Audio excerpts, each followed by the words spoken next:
My son invited me to live with him. I was crying with joy. Then I heard his wife whisper, Phase 1. When those two words hit my ears, I froze in the hallway with my suitcase still in my hand. My own son had just hugged me, told me he loved me, told me this was my home now. And behind him, his wife was already whispering about phases.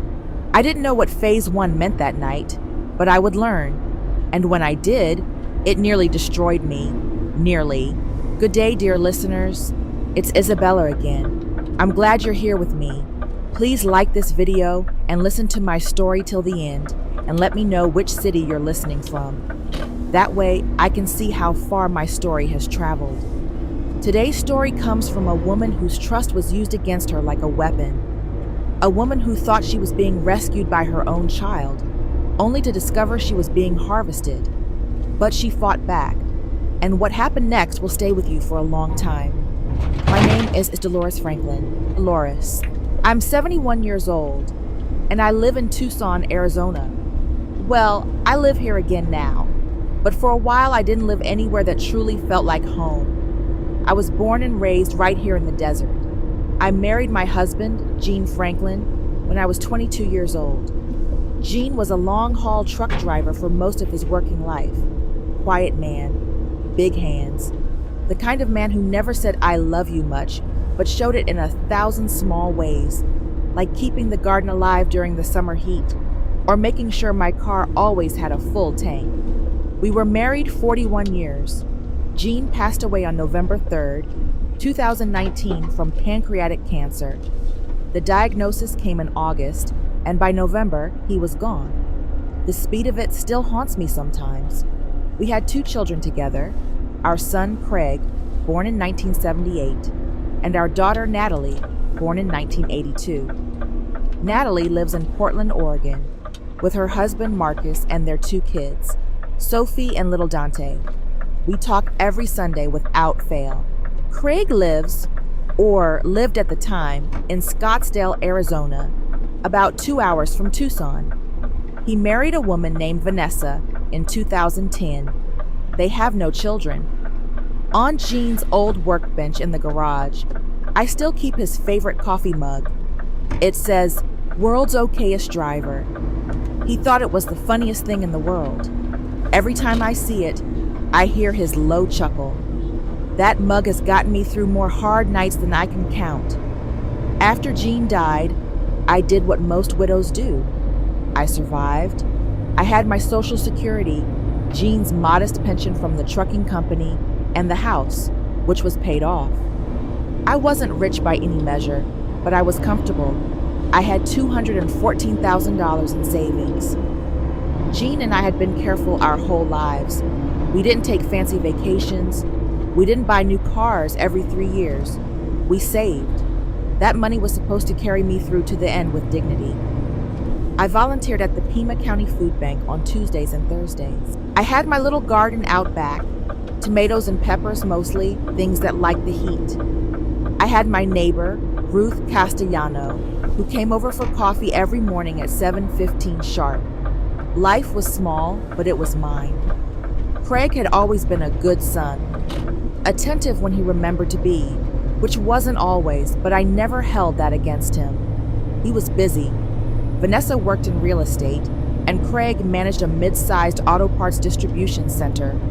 They seemed to do well. Nice house in Scottsdale, 2 newer cars, a swimming pool. They went to Cabo San Lucas every February. I saw the photos on Facebook. I was happy for them, truly. A mother wants her children to thrive, but sometime around late 2021, things started to shift. Craig called less often. When he did call, the conversations felt rushed, almost like he was checking a box. Vanessa, who had never been overly warm with me, became even more distant. I told myself it was the pandemic aftermath. Everyone was stressed. Everyone was tired. What else would a mother do but make excuses for her child? Then in January of 2022, Craig called me and asked for $12,000. He He said Vanessa's real estate commissions had dried up during a slow quarter, and they were behind on the mortgage. He sounded genuinely stressed, panicked even. I could hear Vanessa in the background, her voice tight with anxiety. I transferred the money the next day. I didn't ask for a promissory note. I didn't ask when he'd pay it back. He was my son. In April of that same year, he called again. This time it was $8,500. He said their roof had a leak and the insurance wouldn't cover it because of some pre-existing condition clause. I sent it. In September, another call. $6,000 for Vanessa's car repair. Something about the transmission. I sent it. Each time, I told myself this was what the savings were for. Family. But each time, a small voice in the back of my mind whispered that something didn't feel right. I pushed that voice down. Mothers are good at that. By December 2022, I'd given Craig and Vanessa a combined total of $26,500. And then came the big one. Craig drove down to Tucson on a Saturday, December 17th, 2022. He sat at my kitchen table, the same table where he used to do his homework as a boy, and he looked at me with red eyes. He said Vanessa's mother was sick. He said they needed $35,000 for a medical procedure that insurance wouldn't cover. He said if they didn't get the money by January, she might not make it. I remember looking at his face and seeing the little boy who used to bring me dandelions from the backyard. I went to the bank on Monday and wired $35,000. I didn't tell Natalie. I didn't tell Ruth. I was ashamed, not of helping, but of how much smaller my safety net had become. By the end of 2022, I had given Craig and Vanessa $61,500, and I hadn't seen a single dollar returned. In March of 2023, something new happened.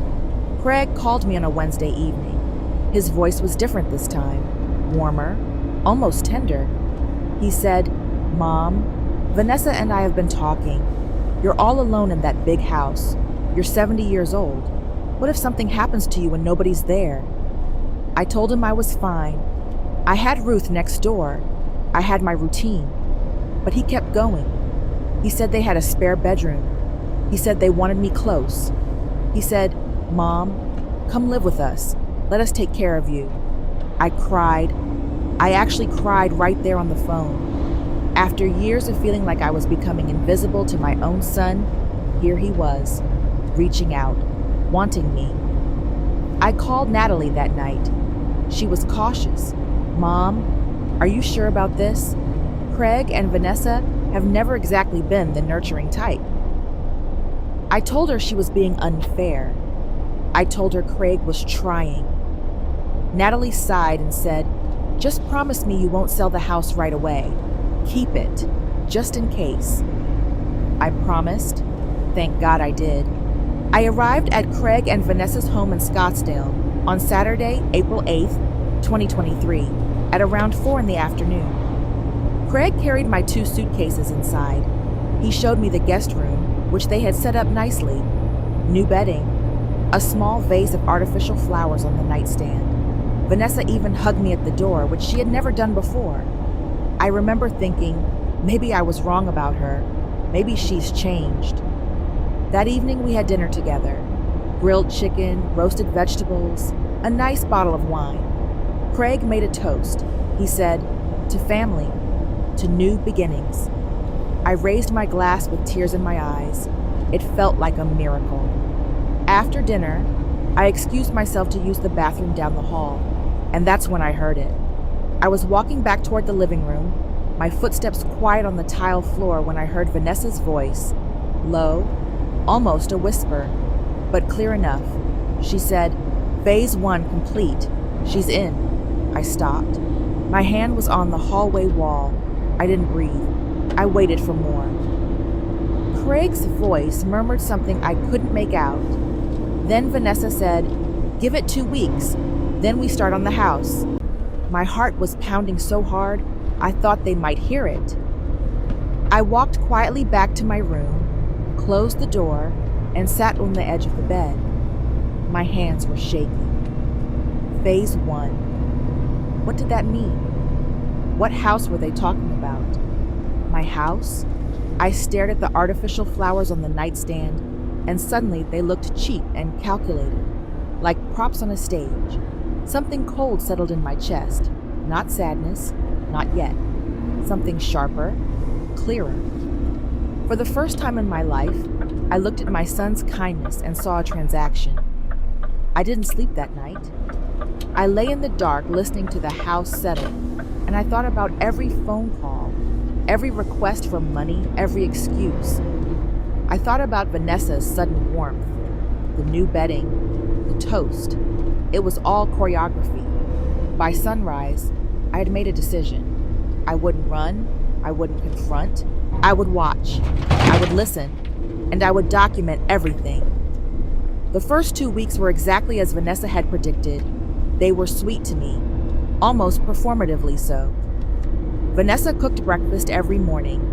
Craig took me to a doctor's appointment, unprompted. They asked about my day. They included me in conversations. It was lovely. It was a trap. On April 22nd, exactly 2 weeks after my arrival, Craig sat down with me after dinner. He had a folder. Inside were printouts about reverse mortgages and home equity lines of credit. He said, "Mom, your house is just sitting there empty. It's losing value. What if we converted it into something that could actually help you? Help all of us?" I asked him what he meant. He said they had spoken to a financial advisor, a man named Phil, no last name offered, who suggested that I could take out a home equity line of credit against my house. The house was worth approximately $310,000, and I could access up to $230,000 in equity. He said the money could be invested. He said it would grow. He said I'd never have to worry about money again. I looked at Vanessa. She was smiling. That same new smile she'd worn since I arrived. I told Craig I'd think about it. He said, "Of course, Mom, no pressure." But there was pressure. It was in the air, thick as the Arizona heat. That night, I called Natalie from my room with the door locked. I told her everything. The whisper, phase 1, the folder, the home equity pitch. Natalie was quiet for a long time. Then she said, "Mom, I'm calling a lawyer tomorrow. Don't sign anything. Don't agree to anything. And for God's sake, don't give them your house." The next morning, Natalie called me with a name. Attorney Linda Hargrove, based in Phoenix. A state law specialist, Natalie had found her through a colleague at the nonprofit where she worked. I called Linda from a gas station parking lot while pretending to run errands. Linda listened to everything without interrupting. When I finished, she said, "Dolores, what you're describing sounds like a textbook case of elder financial exploitation. I want you to start documenting every interaction, dates, times, what was said, who was present. And I want you to request copies of every bank transfer you've made to your son in the last 2 years." I did exactly as she said. I bought a small notebook from a dollar store and kept it in my purse. I wrote everything down. Every comment Craig made about the house. Every time Vanessa mentioned investing for the future. Every time they casually brought up power of attorney or asked about my bank account passwords. May 5th, 2023. Vanessa asked if I had considered adding Craig to my bank account for convenience, just in case something happens. I said I'd think about it. I wrote it down, May 11th. Craig brought home another folder. This one had paperwork from a title company. He said he had started the process of getting my home appraised for the equity line. I hadn't authorized anything. I said nothing. I wrote it down, May 19th.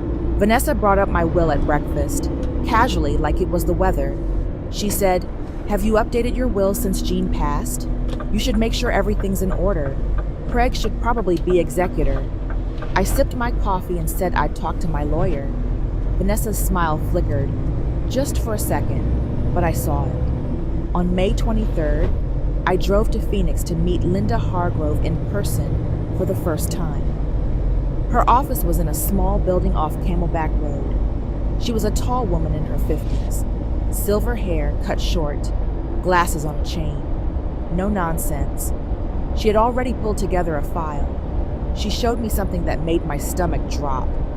Craig had, without my knowledge, contacted a real estate agent about listing my Tucson home. The agent, a woman named Terry Bowden, had actually driven by the property and taken photos for a preliminary listing. Linda had obtained this information through a colleague in the Tucson real estate community. My son was trying to sell my house behind my back, a house I still owned, a house he had no legal authority over. Linda said, "He's testing boundaries. He's seeing what he can get away with before you notice. This is escalation, Dolores.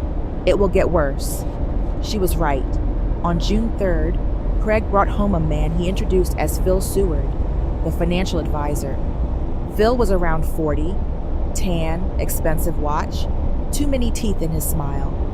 He sat in the living room and gave me a presentation, literally a PowerPoint on a laptop. He explained how I could leverage my home equity into a managed investment portfolio. He talked about growth rates and diversification and annual returns. He made it sound like I'd be foolish not to do it. At the end, he slid a stack of papers across the coffee table. Authorization forms. I picked them up and pretended to read them. Then I said, "I'll have my attorney review these." The room went silent. Craig looked at Vanessa. Vanessa looked at Phil. Phil's smile didn't waver, but his eyes changed. "Of course," he said. "Take your time." After Phil left, Craig followed me to my room. He stood in the doorway with his arms crossed. "Mom, why did you mention a lawyer? You don't need a lawyer. We're family," I said. "Jean always said to have a professional look at paperwork. That's just common sense." Craig stared at me for a moment. Then he said, "You're making this harder than it needs to be." He walked away. That night, I heard Vanessa on the phone in the kitchen. She said, "She's not cooperating. We need to move to phase 2. Phase 2, there it was again. Phases. Like I was a project, like I was a mark. I called Linda the next morning. She told me she had done some digging into Phil Seward. He wasn't a licensed financial advisor. He was a former mortgage broker whose license had been suspended in 2020 for predatory lending practices. He had a civil judgment against him from a client in Tempe. Linda said, "This man has no business advising anyone about anything. The fact that your son brought him into your home is deeply concerning." She recommended I also contact Adult Protective Services. I hesitated. Reporting my own son felt like crossing a line I could never uncross. But Linda said something that changed my mind. She said, "Dolores, if they succeed, you will lose your home, your savings, and your independence. You will be left with nothing, entirely dependent on people who see you as a source of income. That is not love. That is exploitation." On June 10th, I filed a report with Arizona Adult Protective Services. The intake specialist was a woman named Monica Reyes. She was kind but professional. She took my statement, reviewed the documentation I had brought, copies of bank transfers, the notebook entries, screenshots Natalie had helped me take of Craig's texts about the house, and she assigned a caseworker named David Ornelas to investigate. Meanwhile, back at the house, things deteriorated rapidly. Craig and Vanessa must have sensed something was shifting because their demeanor changed. The warmth evaporated. Breakfast wasn't made for me anymore. Vanessa started making pointed comments. "We can't keep supporting you forever, Dolores. You need to contribute." I was paying them $800 a month in rent, something Craig had introduced in May as just helping with groceries and utilities, on top of the $61,500 I had already given them. One evening in mid-June, I was sitting in the living room reading when Vanessa walked in and turned off the lamp next to me. She said, "We're trying to save on electricity." She didn't look at me. She just walked out. Small cruelties. Designed to make me feel like a burden. Designed to make me desperate enough to sign anything just to feel wanted again. On June 24th, Craig came to me with a new demand. He said he needed $18,000. He said they were at risk of losing the house if they didn't catch up on payments. He said, "Mom, this is an emergency. If we lose the house, where will you go?" I looked at him, my own boy, 45 years old, with gray in his temples and his father's jawline. And I saw a stranger. I said, "I need to think about it." He slammed his hand on the kitchen counter. "What is there to think about? We took you in. We gave you a home. And you can't even help us when we need it?" Vanessa appeared behind him. She put her hand on his arm and said softly, "Let her sleep on it, babe. She'll come around." The way she said it. Like she was managing a client. Like I was a deal about to close. I didn't sleep on it. I called Linda that night and told her I was ready to leave. She helped me arrange everything. Natalie flew in from Portland on June 27. She arrived at the house at 9:30 in the morning while Craig was at work. Vanessa was home, but she was in the shower. Natalie and I packed my things in 40 minutes. 2 suitcases, my purse, Jean's coffee mug wrapped in a towel, and a box of photos. When Vanessa came out of the shower and saw us loading the car, she stood in the hallway in her bathrobe with wet hair dripping on the tile. She said, "What do you think you're doing?" I said, "I'm going home." She said, "You can't just leave. We had an arrangement." I said, "I'm 71 years old. I can do whatever I want." Natalie stepped between us. She said, "Vanessa, if you try to stop her, I will call the police right now."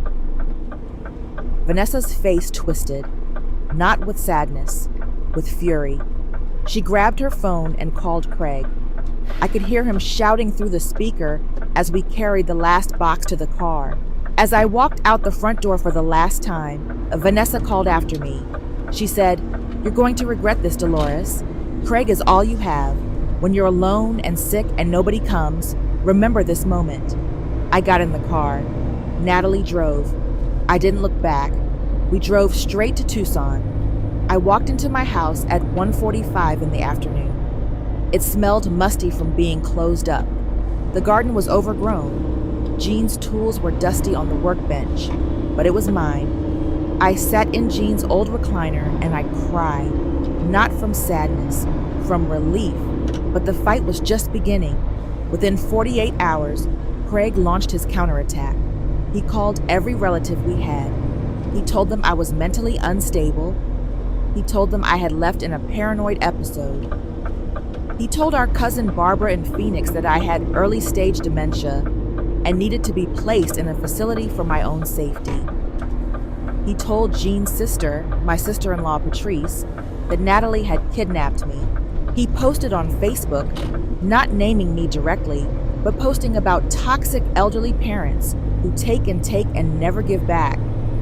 The comments were full of supportive responses from people who had no idea what was actually happening. Then came the legal threat. On July 5th, I received a letter from an attorney named Gerald Dunlap, representing Craig and Vanessa Franklin. The letter demanded repayment of $14,400 and housing costs and caregiving services they claimed to have provided during my stay. It also stated that Craig intended to petition for emergency conservatorship over me, citing diminished mental capacity and erratic behavior. Conservatorship. They wanted to take legal control of my finances, my house, my life. If they succeeded, I would effectively become their property. They could sell my house, drain my accounts, and put me wherever they wanted. I sat at my dining table with that letter in my hand, and I felt something I had never felt before toward my own child.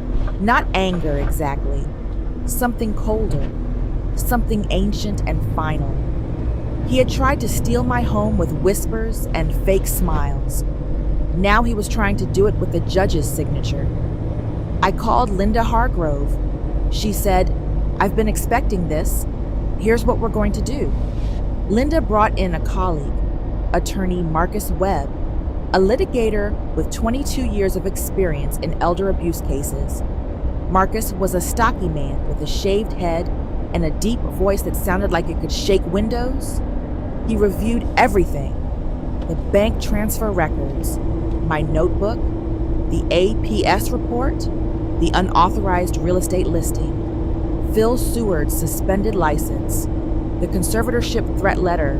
He said, "Dolores, you have one of the strongest elder financial exploitation cases I've seen in this state. We're not just going to defend you, we're going to go on offense." On July 14, 2023, Linda and Marcus filed a civil lawsuit in Maricopa County Superior Court on my behalf against Craig Franklin, Vanessa Franklin, and Phil Seward. The lawsuit alleged elder financial abuse, fraud, unjust enrichment, conspiracy to defraud, and intentional infliction of emotional distress.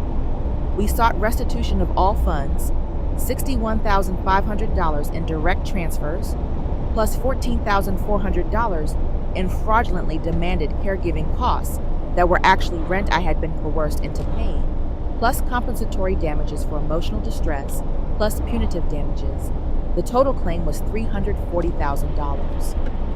On the same day, Marcus filed a motion to dismiss Craig's conservatorship petition, supported by a cognitive evaluation I had voluntarily undergone at Banner University Medical Center. Dr. Angela Tran, a board-certified neuropsychologist, had evaluated me over 2 sessions totaling 4 hours. Her report stated, and I remember the words exactly, "Mrs. Franklin demonstrates cognitive functioning well within normal limits for her age. There is no clinical evidence of dementia, diminished capacity, or impaired judgment. She is fully capable of managing her own personal and financial affairs." That report was a shield, and it held. Craig's conservatorship petition was dismissed on August 2, 2023. Judge Raymond Escobar reviewed Dr. Tran's report, Linda's opposition brief, and the APS investigation file that David Ornelas had compiled. In his ruling, Judge Escobar wrote, "The petitioner has presented no credible evidence of the respondent's incapacity. The court notes with concern that this petition appears to have been filed in retaliation for the respondent's decision to remove herself from a potentially exploitative living arrangement." Craig was in the courtroom that day. I saw his face when the judge read those words. He went white. Vanessa, sitting beside him, grabbed his arm. Gerald Dunlap, their attorney, shuffled his papers and said nothing. But the civil case was the real battle, and it came to trial on November 14, 2023. Maricopa County Superior Court, Courtroom 412, Judge Denise Whitfield presiding. She was a woman in her early 60s with silver-streaked hair and reading glasses she wore low on her nose. She had a reputation for being meticulous and impatient with dishonesty. Marcus Webb presented our case methodically. He started with the bank records, every transfer, dated and documented. He showed the jury a timeline on a large display screen. January 2022, $12,000. April 2022, $8,500. September 2022, $6,000. December 2022, $35,000. The numbers climbed like a staircase. He showed that during the period Craig claimed they were in financial distress, Craig and Vanessa had taken 2 vacations, one to Cabo San Lucas in February 2022 and one to Sedona in October 2022. He showed credit card statements that Vanessa had submitted in a separate proceeding where she had charged $4,200 at a luxury spa in Scottsdale. In the same month, Craig asked me for $8,500 for a roof repair. He called Terry Bowden, the real estate agent, to the stand. Terry testified that Craig had contacted her about listing my home, presenting himself as someone with authority to sell it. She said she had driven to Tucson and photographed the property before learning that Craig had no legal connection to the title. She said, "He never mentioned that his mother was still living. He spoke about the property as if it were already his." He called David Ornelas from APS, who testified about the investigation and the pattern of financial exploitation he had documented. He called Dr. Tran, who confirmed my cognitive fitness. He called Monica Reyes, who described my emotional state during the initial APS intake. And then he called me. I sat in the witness chair and I told the truth. I told them about Jean, about the savings we had built over 41 years of careful living, about how my son called and called and called, always with a new emergency, always with a new reason, about how I gave and gave because that's what mothers do, about the invitation to live with them, about the whisper in the hallway, phase 1, about the folders and the fake financial advisor, about the night Vanessa turned off my reading lamp to save electricity, about the day I left and she told me I'd be alone forever. My voice cracked twice, but I didn't stop. Marcus asked me, "Mrs. Franklin, how much of your life savings did you transfer to your son and daughter-in-law?" I said, $61,500. He said, "And how much of that was repaid?" I said, "Nothing, not 1 cent." The courtroom was quiet. Craig took the stand in his own defense. Gerald Dunlap tried to frame the transfers as gifts. He tried to argue that I had offered the money voluntarily and that the invitation to live with them was genuine generosity. But Marcus Webb's cross-examination was devastating. He asked Craig about the vacations.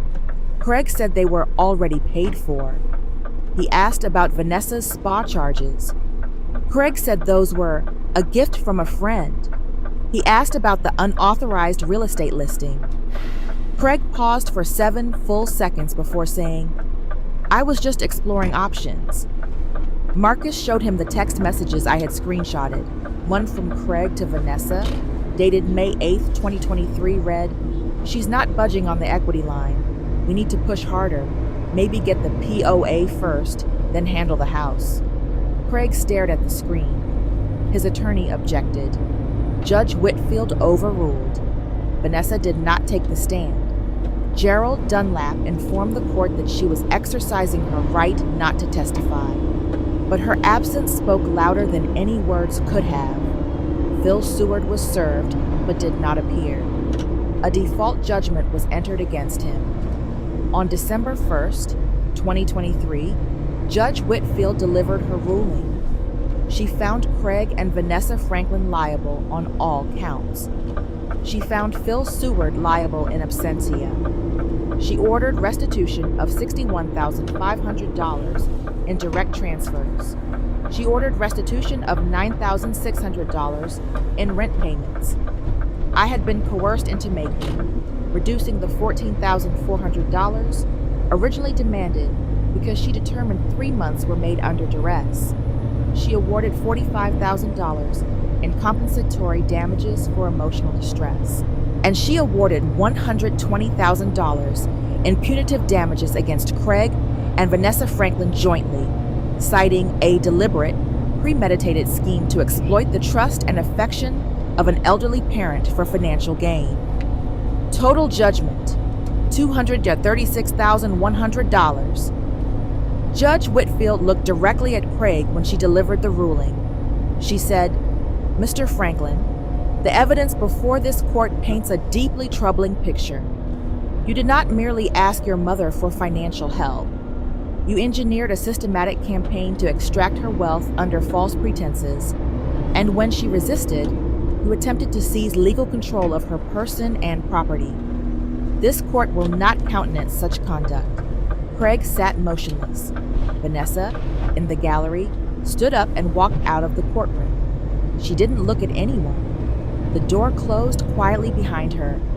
The consequences for Craig and Vanessa were swift and comprehensive. They could not pay the $236,100 judgment from liquid assets. A lien was placed on their Scottsdale home. When they attempted to refinance to satisfy the judgment, the appraisal revealed that they were already underwater on their mortgage by $40,000, which meant the financial distress Craig had used to extract money from me was real. But the causes were their own reckless spending, not the emergencies they had fabricated. They were forced to sell the house. The sale, after paying off the mortgage, the lien, and the real estate agent fees, left them with almost nothing.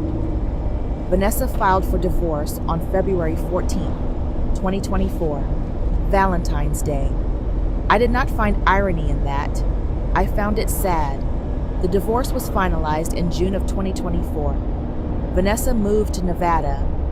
I heard through relatives that she was renting a one-bedroom apartment in Henderson and working at a property management company. Craig, meanwhile, lost his job at the auto parts distribution center, not directly because of the lawsuit, but because the stress and the public nature of the case. Our cousin Barbara had shared a local news article about elder abuse that mentioned Craig by name, made him unreliable at work. He missed deadlines. He called in sick repeatedly. His supervisor let him go in March of 2024. By summer of 2024, Craig was living in a rented room in Mesa, driving for a rideshare company, and not speaking to anyone in the family. I ran into him once. It was October 2024. I'd driven up to Phoenix to have lunch with Linda Hargrove, who had become something of a friend. On my way back to the parking garage, I stopped at a convenience store for a bottle of water. Craig was inside, standing by the refrigerator case. He looked thinner, older. He was wearing a plain gray t-shirt and jeans that didn't fit quite right. We saw each other at the same moment. He opened his mouth, closed it. Then he said, "Mom." That was all. Just the word. I looked at him for a long time. I wanted to feel something. Triumph, pity, rage, something. But all I felt was a vast, quiet emptiness where the anger used to be. I said, "I hope you're taking care of yourself, Craig." And I walked out. I didn't feel victory. I didn't feel cruelty. I felt done. Sometimes that's the most powerful feeling of all. Just being done. In January of 2024, the judgment payments began arriving. Craig's portion came in installments, garnished from his rideshare earnings. Vanessa's came through her divorce settlement. Phil Seward's default judgment was partially satisfied through the seizure of assets identified by a collection specialist Linda had recommended, a man named Earl Dawson, who had a reputation for finding money people tried to hide. Phil had a boat registered in his ex-wife's name in Lake Havasu that was seized and sold. By September of 2024, I had recovered $187,000 of the $236,100 judgment. Linda assured me the rest would come in time. With the recovered money and my remaining savings, I did something Jean would have loved. I renovated the garden, not just the tomatoes and peppers, but the whole backyard. I hired a landscaper named Tony, who installed a drip irrigation system, laid down new flagstone paths, and planted a lemon tree that Jean had always talked about wanting. I sit under that lemon tree now with my morning coffee, and I swear I can hear Jean saying, "Well, it's about time." I donated $15,000 to the Pima County Food Bank where I still volunteer. I set up a small education fund for Natalie's kids, Sophie and Dante. It isn't a fortune, but it's enough to help. Sophie wants to study nursing. Dante is only 11, but he says he wants to be a scientist or a chef, maybe both. That boy makes me laugh every time. I took a trip, my first real vacation in years. Natalie and I went to San Diego for a week in April of 2024. We walked along the harbor. We ate fish tacos on the pier. We talked about Jean, about our family, about what had happened. One evening, as the sun was going down over the Pacific, Natalie said, "Mom, you look 10 years younger." I laughed, but when I looked at my reflection in the restaurant window later that night, I thought maybe she was right. Not because of anything physical, but because the weight was gone. The weight of being used, the weight of being afraid, the weight of doubting my own mind because my own son tried to make me think I was losing it. In May of 2024, Linda Hargrove introduced me to a nonprofit organization in Phoenix called Elder Shield Alliance. They provide support and legal resources for seniors who have experienced financial exploitation by family members. I started volunteering there once a month, driving up from Tucson on the second Saturday. I sit in a circle with other women and men, some older than me, some younger, and I listen to their stories.